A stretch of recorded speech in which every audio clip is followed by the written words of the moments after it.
Is This a Great Game or What? With the Hall of Famer Tim Kirkshin. I'm his son, Jeff Kirkshin, and we are officially into the second half of the baseball season. Right. It's so good, Jeff. And you celebrated the second half by redoing your unfinished basement. I am so proud of you. This is exactly how I would have done it. It is impeccable now in your unfinished, incredibly organized. I had to go in there with McKinley, your daughter, my granddaughter, this morning to find something, and everything was obvious. She pointed at it, knew exactly what she wanted because everything is so organized. Way to go. Yeah, so our basement studio, which we're coming to from right now, is in one section of the basement. Then there's like a whole section that's got a big couch and a TV and a roller coaster. Explain. And our friends London and Chris, they have two girls themselves, and they have this plastic Little Tykes roller coaster that I guess their girls aren't playing with much anymore, and McKinley loves it. Well, I was down here this morning for an hour with her. It was absolutely glorious, but she gets on the roller coaster. Now, it's just a small roller coaster, and I haven't seen this before, but she gets on it, and I keep thinking she's going to fall off. Instead, it was great. She loved it, and she has nothing. I'm the worst of all time with roller coasters, as we know. I'm afraid of them. Anything that's too high, anything that's too fast, anything that moves too quickly, I can't do it. Well, Dad, and she also hit a milestone. She'll turn 2 on August the 10th. Right. She hit a milestone. She knows her name now. Right. So she said today, McKinley Kirkshin today, and I could understand the Kirkshin. She said it better than some radio show hosts that I've been on have said it over the years, so I'll take it. It was great. I have the very first time she ever said it on video, and so I brought a clip with us today, so let's play that. And what's your name? Kinley Kirkshin. Good girl. So that's McKinley Kirkshin. That's so cool. McKinley Kirkshin, my daughter, who, Emily and McKinley did a podcast sitting in these very chairs as well. Really? Yeah, McKinley talks a lot, but doesn't really say much. You know what I mean? Right. Sounds like you. Yeah. Hey, just kidding. No, that was a good one. But thank you for the compliments on the unfinished basement. I get it from you, our type A, over-organized type. So that section of the basement is right next to our studios, and you got to be able to find your stuff. You know what I mean? Yeah. So, Jeff, before we get to the second half, I forgot to tell you this last week. Hunter Brown of the big train, of course, Houston Astros all-star pitcher.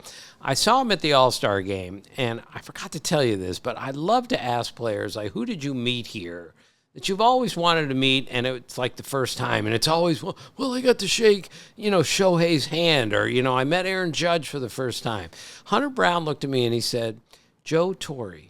Joe Torre is 85 years old, and Joe Torre was there as, the legendary manager who was in the dugout with Aaron Boone for the All-Star game. Actually went to the mound to make a pitching change. It was so great. Joe Torre is one of my favorite people ever. And Hunter Brown said, I said, Hunter, he was a great hitter. And he looked at me and he goes, I know. Like that. He didn't want to just meet him because he's this decorated Hall of Fame manager. He also recognized that Joe Torre was a great player in his day. I think there's such a united effort between players and former players. I mean, we've heard so many great stories of Ted Williams, for example. 1999 All-Star Game, Fenway Park, just wanting to talk to these players about what do you see when you're up there? Right. How do you read the ball? Right. Because they have something in common. They can do something that 99.9% of the world can't do, and that's hit a fastball. Right.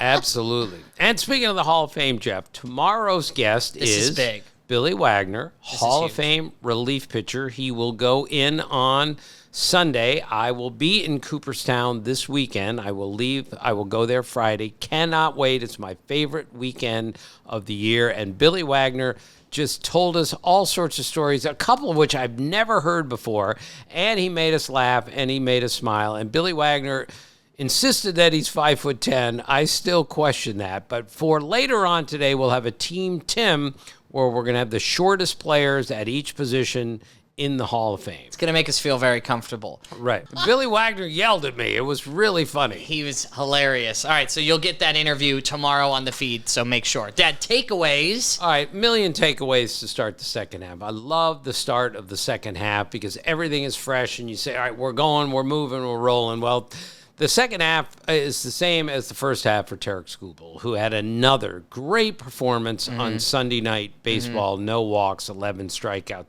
Jeff, now he's averaging 1.1 walks per 9 innings and 11.6 strikeouts per 9 innings. That leads the major leagues this year. No pitcher has ever led the major leagues in both of those categories, qualified pitcher in the same season. That is where he's heading. And he did it last night, Jeff. Wondering, is my wife going to give birth tonight during the game? That's how close they are to having a baby, which, I mean, seriously, how does a pitcher go out there knowing his wife might be giving birth in the fourth inning of the game, and he goes out and throws a gem against the Rangers? Well, hold on, Dad. I don't know if you know this, but I played in a rec league kickball game just hours before my wife was induced with McKinley, and I had 2 hits. So, I mean, are we talking about Sunday Night Baseball, rec league kickball? I think they're the same. Are they called hits in kickball also? Yeah. You called it a hit? Yeah. I had 2 home runs in my career in kickball. Jeff, I keep telling you you're a good athlete. I don't want to hear about this anymore, but I still don't understand how you kick a kickball with your left foot. What is wrong with you? I just had a conversation with somebody about this yesterday. We had some friends over. And my buddy, Tom, he's dominant right hand everything except for any stick sports. So he plays hockey left-handed. And he said, what about you? Because we were talking about both of our daughters, like McKinley, my daughter, seriously right-handed in everything. Throws a ball, coloring, whatever. But I said, I do everything right except for I kick a ball left-footed. And he goes, how do you know? I said, if you were to football, punting, kicking, soccer, left-footed.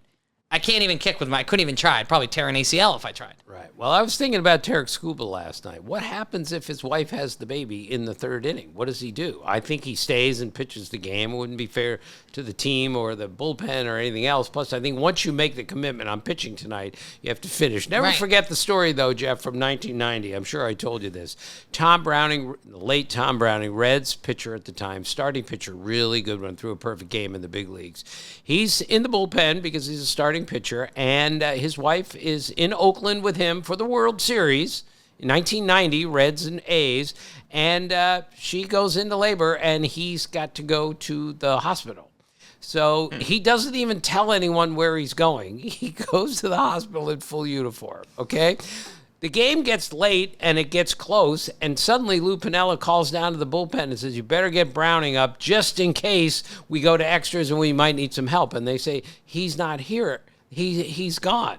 So he was at the hospital where his wife gave birth to a healthy child. So I saw him the next day because he went to the hospital in his uniform. I said, Tom, didn't anyone say anything that you were in your uniform? And he goes, no. He said, I think they just thought I was like a big fan of the team. That is incredible. Well, you mentioned if she went into labor in the third inning. At least my experience, I was not involved at all in that baby being delivered. Shout out to the nurses. Shout out to the doctor. I was just there for moral support, that of which I'm an overly optimistic guy, and even I broke down at one point. I said, I can't do this. I said, you need to stay strong.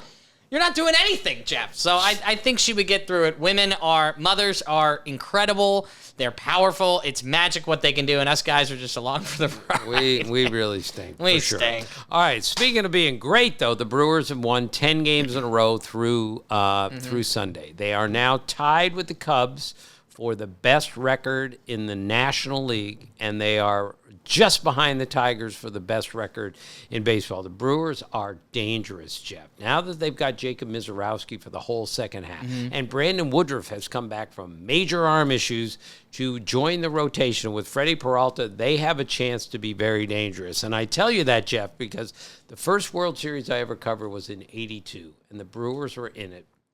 against the Cardinals. And it was such a thrill for me because I'm a beat guy covering the Texas Rangers, but I'm going to the World Series and I'm writing all the game stories. It was absolutely the best. And so many of those Brewers, I'll never forget how much I enjoyed being around them. One of them, of course, was Jim Gantner, their second baseman, whose nickname was Gumby.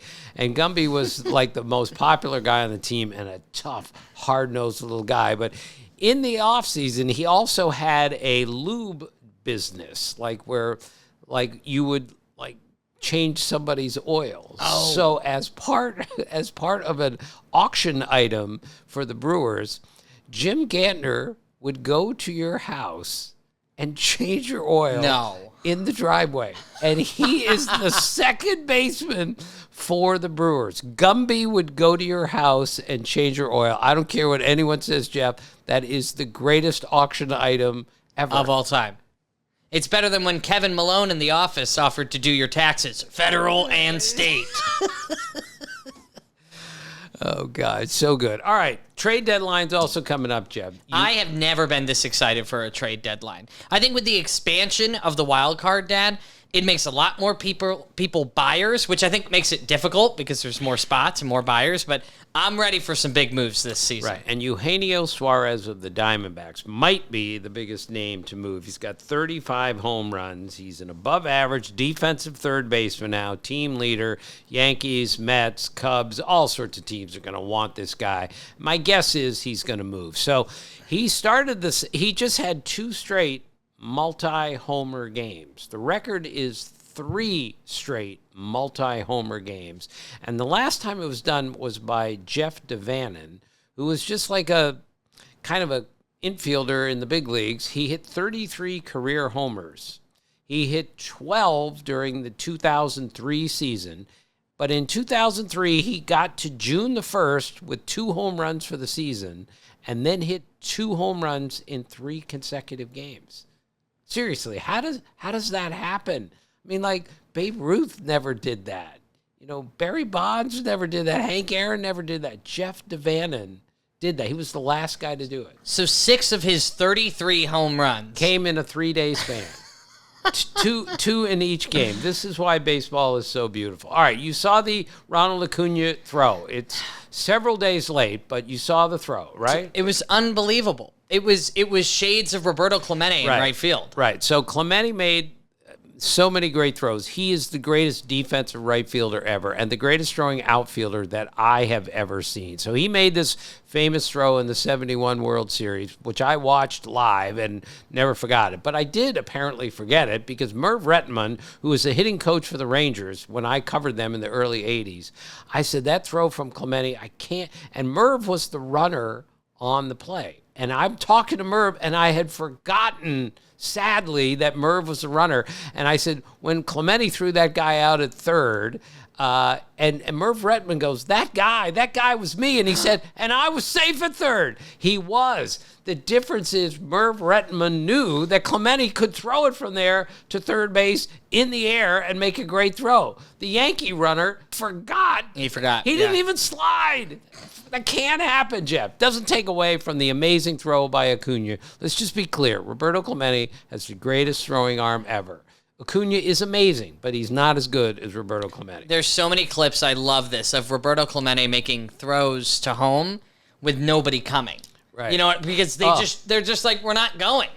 So he's making this beautiful throw. Right.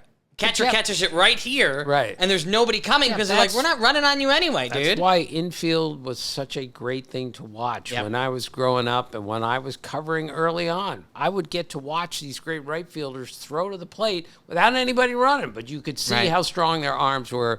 It was great. Speaking of strong, Aaron Judge hit another first-inning homer on Sunday. That's 13 first-inning home runs this year. The record is 18, set by Judge last year and Alex Rodriguez in 2001, so let's keep an eye on that. And we'll stay in New York. The Mets retired David Wright's number 5 on Saturday in a wonderful, heartwarming ceremony at Citi Field. Did you watch any of it? It was so beautiful. I saw his whole family arrive for it. It was a really, really special day. And I want you to tell me this. Where does he land amongst the greatest Mets of all time. Well, you understand, Jeff, the Mets have never had an MVP, which Yeah. is still incredible. They've been there since 1962 and have never had an MVP. So to answer your question, and we're going to throw this out there for all Mets fans, we need your help because I find this to be really difficult to answer. Tom Seaver's number one, that's easy. I think Mike Piazza's the second greatest Met of all time. I think David Wright's the third greatest Met of all time.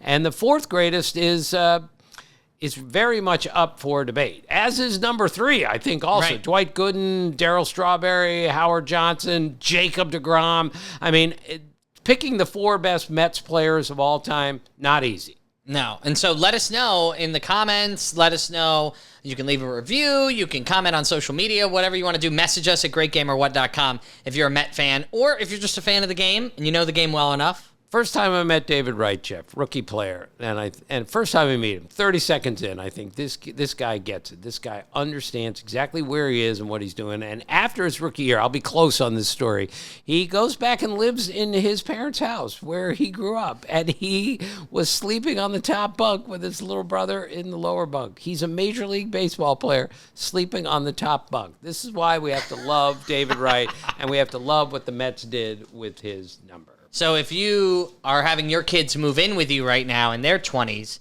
you can ask them, why aren't you playing Major League Baseball?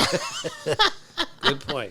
All right, Dad, let's move on to the Quirkgens. What do you have for us this Remember, week? Jeff, we had the hit-by-pitch note earlier this year that Frank from the Elias found for me, even though I told him 29 hit batters in one day sounds like a lot. First day in Major League history there ever been that many. So the other day, T.J. Friedl of the Reds got hit 3 times in one game. Okay, it's 39th time since 1900 that anyone has been hit 3 times in a game. That ties the Major League record.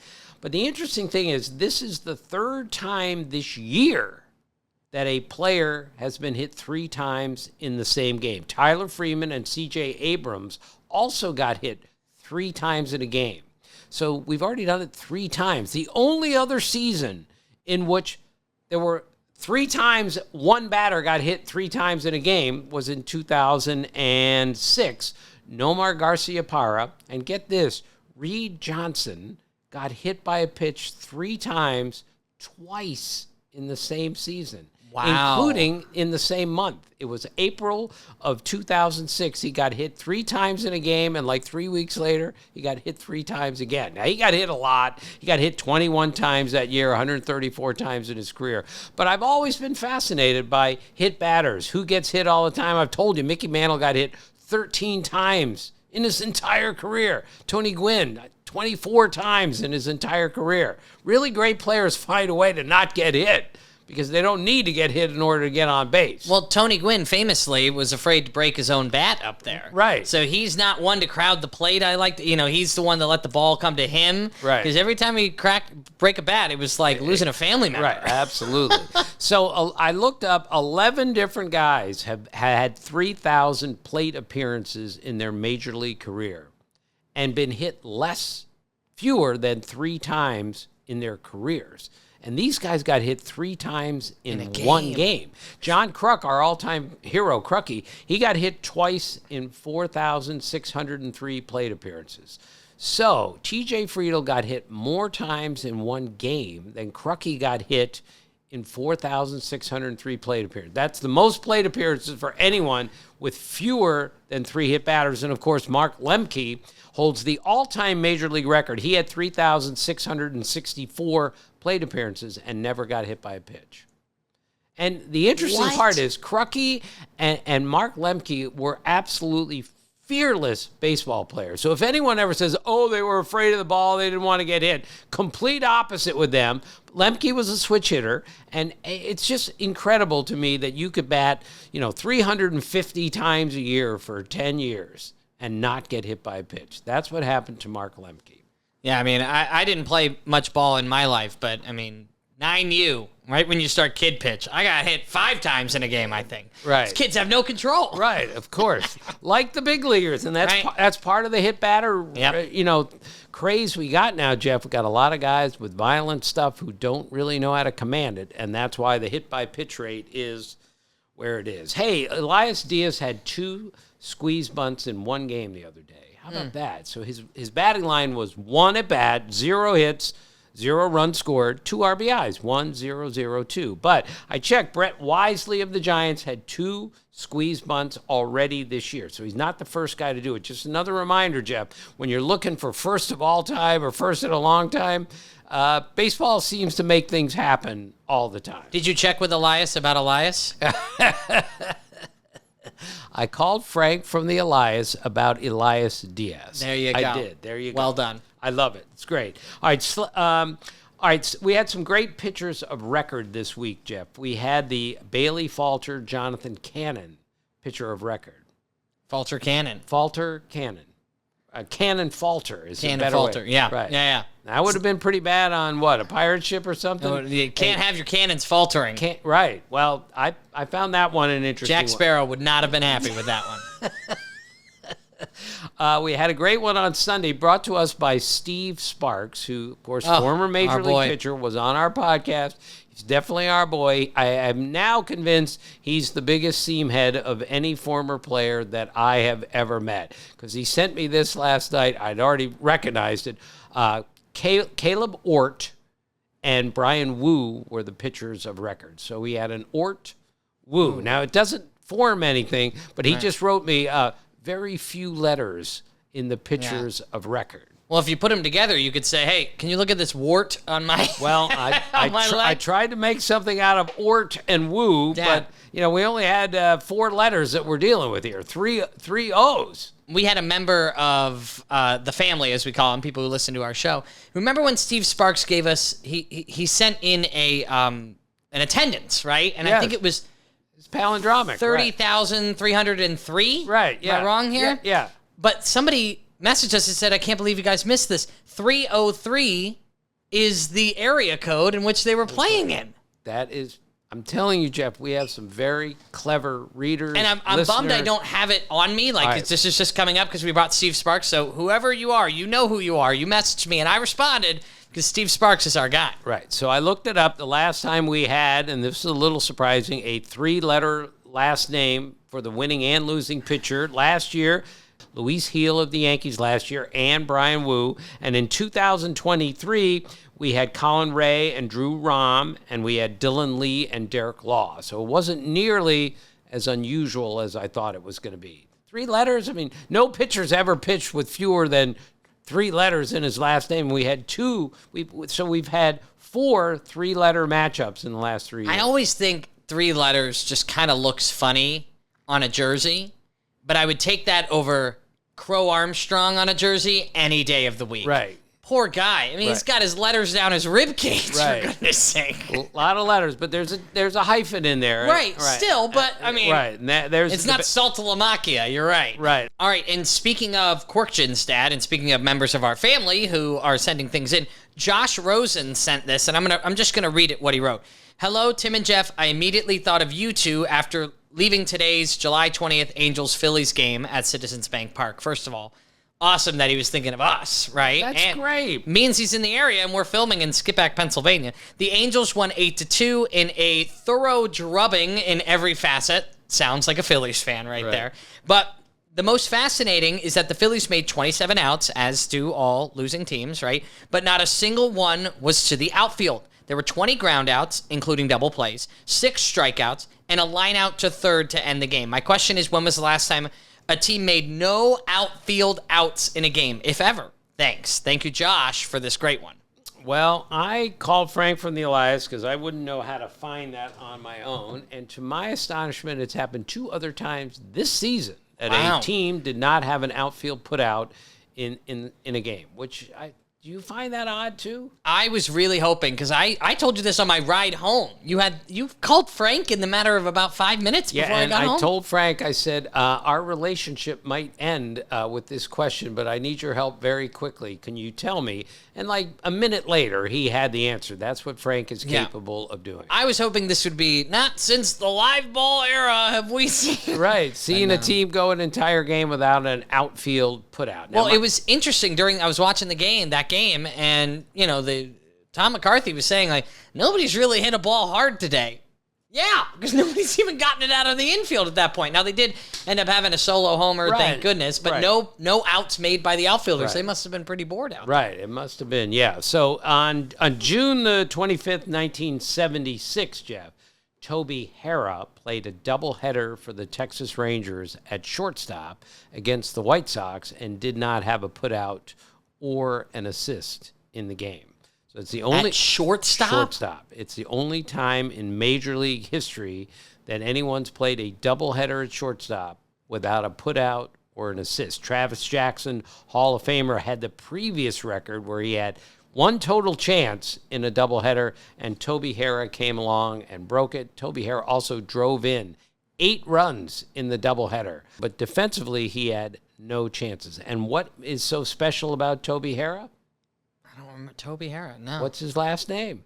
It's a palindrome. There you go. Look at that. Not too many of them. Well, I mean, you better knock in 8 runs if you're not doing anything on the field. Right. Might as well be a DH. Couldn't help defensively, so I asked Toby about that because I covered it with the Rangers. I said, Toby, how is that possible? And he just looked at me and he goes, that was a weird day. Well, of course it was. You're the shortstop. You should be involved in every play. Right. All right, last thing for the Quirkchids, Jeff. Xander Bogaerts hit his 8th Grand Slam of his career. So he has as many Grand Slams as Willie Mays. 8. Willie Mays, Xander Bogaerts. Xander Bogaerts is a good player. Willie Mays now has the same number of Grand Slams as Xander Bogaerts. Up next on Is This a Great Game or What? On this date in baseball history, Dad has a special Team Tim for the shorties out there. You know what a shorty is? Yeah. What's up, shorty? Have you ever said that to somebody? Hey, shorty. No, people have called me that. But not, it's like a fun nickname to call someone. They mean it like literally for me. Yeah. And so we'll do that. And then we're going to bring it back. It's in the cards. We're going to open a deck of cards and talk about the players. It's all coming up next on Is This a Great Game or What?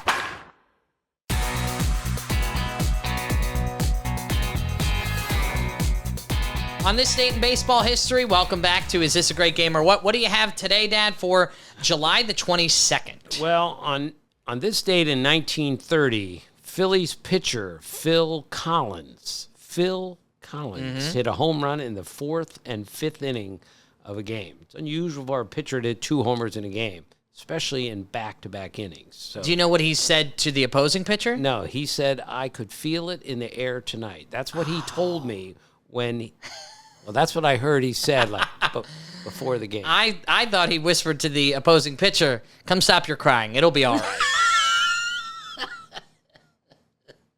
Just take my hand. Hold it tight. Right. Jeff, that's pretty... Both some good Phil Collins references Jeff, here. And that's from Tarzan. Tarzan. And that's the song that Kelly and I danced to at her wedding. Yeah, that was a very emotional moment. That's one of our favorite songs of all time. I cried all the way through that. By the way, I took 4 dance lessons. A guy came into the house to give me dance lessons just to prep for one dance with Kelly Kirkchin on the day she got married, and I was really bad. 4th lesson. So I've already gone through 3. He looked at me and very politely said, you're still a little stiff. And I told him, I said, I'm more wooden than Pinocchio. You know that. I can't dance. And then the kicker is, Kelly, not criticism, Kelly actually made a minor mistake in the father-daughter dance, and I was not the one that made the mistake. What are the chances of that? I would have put a lot of money down, gambling-wise. The dancing's not your future. Yeah, I remember that. He was a funny dance instructor, and I was a terrible dancer and still am. And I don't think there's ever hope of me getting better. Agreed? Poor Dad. Yeah, yeah, Dad, you're 68. Can't teach an old dog new dance moves. All right. This date in 1960, Ted Williams stole a base. So he's one of 4 players to steal a base in 4 different decades. Ted Williams stole 24 bases in his career, got caught 17 times, but because how his career began, it began in 39, it ended in 60, he stole a base in 4 different decades. Do you have the other? I do. Can I take a guess? You can. Pete Rose? No. Try. Pete Rose didn't start till 63. So yeah. Ricky Henderson? No. Pete Rose could have, but he didn't. But Ricky Henderson did, yes. Ricky Henderson did. Oh, God, I think of longevity. This guy is a shortstop who has all the vowels in his name. The the one that you Omar discussed. Vizquel. Yes, very good. And the last one is on our all-short Hall of Fame team. He played first base when I played second base for an inning in the celebrity softball game. Tim Raines? There you go. There it is. So it's Tim Raines, Omar Vizquel, Ted Williams, Ricky Henderson, a stolen base in 4 different decades. It's a pretty good lineup right there. Yeah, and speaking of good lineups, on this date in 1989, Carl Yastrzemski, umpire Al Barlick, infielder Red Schoendienst, and Johnny Bench all went into the Hall of Fame. And I bring that up, Jeff, as we think about the Hall of Fame coming up. And I don't want to be corny about this, but the most powerful part of any Hall of Fame weekend is when Johnny Bench gets to the guys who enter the Hall of Fame and takes them out on the veranda and has them look at that beautiful lake and says, I want you to look at that lake for 1 minute. I don't want you to say a word. I just want you to think about where you are, how you got here, and who helped you get here. It's the most emotional thing. He did this with me when I was honored by the Hall of Fame 3 years ago, and it's still the most powerful thing professionally that has ever happened to me. Johnny Bench and I sat out on that veranda and looked at that lake. It was amazing. Another shameless promotion of tomorrow's interview with Billy Wagner, who will enter the Hall of Fame this weekend. We're going to dive more into the inductees of this weekend on Thursday's episode, so make sure you keep listening. You subscribe wherever you're listening right now. Follow.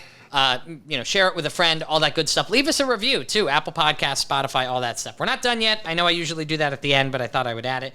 Dad, you've been teasing the short guy, Team Tim. What do you got for us? All right, Jeff, one of my favorite things about baseball, as I've told you a million times, it's open to all shapes and sizes. Yes, it is. As long as you have the skill to play the sport, it really doesn't matter how big or small you are, but you better have strong hands. Otherwise, you're not going to make it in this sport. So I looked up, and I think I've got this right, the shortest guys at each position. If not, we're really, really close on this. Yogi Berra is our catcher. He's 5'7", and he won 3 MVPs and finished second twice. So let's not forget how great a player Yogi Berra was. I had a little trouble at first base finding a really short first baseman, Jake Beckley, who played a long time ago. Is 5'10". He's our shortest second baseman. First baseman, sorry. Joe Sewell is our second baseman. He's 5'6". Joe Morgan is 5'7". Joe Sewell is the guy who played an entire season and struck out 3 times the entire season. And, Jeff, we've had 24 now, 24 guys this year. 24 times has a leadoff hitter struck out 4 times in a game this season. And Joe Sewell didn't strike out 4 times for an entire season. That's how much the game has changed. All right, third base was hard to find a really short guy. George Kell, 5'9", is our third baseman. Rabbit Moranville, they just don't have names like that. No, they don't. Jeff. He's our Hall of Fame shortstop, 5'5". We had a bunch of shorties, Phil Rizzuto, 5'6", that type of thing. Wee Willie Keeler. I mean, is there my favorite Stratomatic card out there? Right. A++ stealing, right? Right. Wee Willie Keeler. What a perfect nickname for a guy who is 5'4" in the Hall of Fame. Amazing. Hack Wilson, who drove in 191 runs in 1930. He was 5'6", and he had a 5.5 size shoe. What? Yeah, I have a 7.5 shoe. He wore a 5.5 size shoe. You're down to 7.5? I'm getting shorter, and my feet are getting shorter. Your feet are getting smaller? Yeah. You know what is the greatest pain in the world? That as we grow older, the only things that continue to grow are your nose and your ears. It's a true story. I'm not even being funny. Well, and you're a case study for that. Yeah. Obviously. Have you seen my Daddy Pat's ears? God bless his heart. Him and I both. We have very low-hanging ears, and he's got 60 years on me. And who's got the smallest ears of any guest that we've ever had? Do you remember this? Smallest ears. Remember this? No. Our first guest, each of the first 2 years. Oh, Eduardo Perez does have really small ears. You've talked to him about that. I've known him for 15 years. I finally looked at his ears the other day, and I said, oh, my God, look how small your ears are. And he goes, you just figured that out? I got the smallest ears ever. I think him and Emily Kirkshin, my wife, probably similar sized ears, but she's 4'10" and didn't play Major League Baseball. Right. Big difference. All right, Tim Raines, our third outfielder, Yeah. 5'8". Clark Griffith is the shortest pitcher we can find in the Hall of Fame, at least 1900 on. He was 5'6". And Billy Wagner is our relief pitcher, just out of, because he's just going in, claims he's 5'10". I don't care if he's 5'10" or 6'10". He's short and he's great, and he's going into the Hall of Fame on Sunday, and he was a spectacular guest for us tomorrow night. Check that interview. Make sure to follow so it pops up on your feed. You can enable downloads, all that stuff. People always ask us, Dad, how can we support the podcast? Number one thing you can do is just hit that follow or subscribe button. And remember, we're on YouTube. So if you like watching YouTube videos, subscribe to us on YouTube. Full video podcast. Everything you hear every week is actually videoed for YouTube as well. It's in the cards, Dad. Are you ready? Oh, yeah. Gonna rip them, as they say. I found this in cleaning out my unfinished basement. Jeff, you did a great job, and you found my box score book, which I need to take home just as proof that I cut out every box score of every game for 20 straight years like a fifth grader. Okay, so we're going to start off with, we've got Curtis Mead of the Rays. Yeah, Curtis Mead is from Australia. So I asked him, how did you end up in the big leagues? And he said, well, we didn't play much baseball where I was from. And he said, I routinely had to play against people who were older than me. So he said I was 10 years old and I was playing against adults, 20-year-olds, because they didn't have enough players and I was pretty good and all that stuff. So his route to the major leagues was different than almost anybody else. What's the favorite toy of every girl in Australia? The Barbie. Hey, not bad. That's pretty good, right? I just made that up out of nowhere. Not bad. Thank you. Seiya Suzuki of the Cubs. Still not sure how he didn't make the All-Star team, Jeff. Shocked. I mean, with so many extra guys who made it with guys being dropped off and everything else. Yeah. But look, All-Star game, win the pennant. What's more important? Cubs winning the pennant's more important. And that guy, if they do, will have a huge hand in that. And they'll have to hold off the very hot Brewers, as we talked about earlier. Absolutely. I meant to say this earlier. How incredible would it be if the Brewers make a run for the first full season after the passing of Bob Uecker? Well, don't think that Uke isn't up in heaven right now pulling some strings. I think so. I know it sounds corny, but I believe in that stuff. Your grandfather, my dad, Pop, was pulling strings for the Red Sox, his beloved team, in 2004. Remember, Pop was born in 1919. He died in 2003. He was alive for 84 years, and he was not alive during any World Series championship season by the Red Sox. So when they won in 2004, we thought maybe Pop was up in heaven pulling some strings for the Red Sox, and I have no doubt Bob Uecker is doing the same for the Brewers, who, like I said, are really good and are going to be a nightmare in October. Pete Alonso of the New York Mets, All right, another so pull. Pete Alonso had played in 353 consecutive games, and then because of a right hand contusion, did not start Sunday's game against the Reds. But he played in the game, so he extended his game streak to 354, which is the longest in franchise history. Pete Alonso, postman, he shows up all the time, ready to go. And he had a great All-Star game, hit a 3-run homer that would have won it if, the American League hadn't tied it in the bottom of the ninth. And back-to-back Mets to end this pack, Dad. Brandon Nimmo. Well, Brandon Nimmo's one of my favorite guys because he's such a normal guy. And, of course, he grew up in Wyoming, and all the people in his family were cowboys. And that was what he was going to be when he was growing up. He was going to be a cowboy. And then he started playing baseball. They didn't even have a high school baseball team where he played because it's such a small state. But he realized, I have some baseball skills, so I'm not going to go ride a horse for a living. I did ask him, were you really good on a horse? He goes, everyone in our family was good on a horse. But he chose baseball, as he should have, instead. Billy Wagner tomorrow. Right.